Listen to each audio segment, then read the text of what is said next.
ખૂબ જ ઝડપથી અને ચટપટી એવી જલ્દી બની જતી ભેળ, વેજીટેબલ કઠોળ ભેળ આજે આપણે બનાવશું. તો ભેળ બનાવવા માટે જોઈશે આપણે આ ઇન્ગ્રીડિયન્ટ્સ.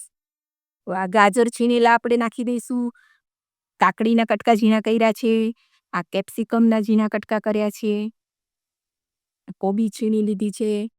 તમારે બીજા શાકભાજી કોઈ નાખવા હોય તો નાખી શકો છો. આ ચણા અને રાજમા બાફી લીધા છે, આ છોલે બાફી લીધા છે, આ એક બાઉલ મમરા લીધા છે, આ આલુ સેવ છે. તમે બીજું કોઈ ચવાણું પણ લઈ શકો છો, ખાટું મીઠું. આ મસાલા સિંગ છે, તમે તળેલી સિંગ પણ ઘરની લઈ શકો છો. આ ચાટ મસાલો છે, એમાં થોડોક મેં સંચળ પાવડર પણ નાખ્યો છે. આ તીખી ચટણી આપણે એડ કરશું. આ ખજૂર આમલીની મીઠી ચટણી છે, તે નાખશું. ચટણી તમે તમારી સ્વાદ પ્રમાણે વધારે ઓછી કરી શકો છો. હવે આને એકદમ સરસ આપણે બધું મિક્સ કરી લઈશું.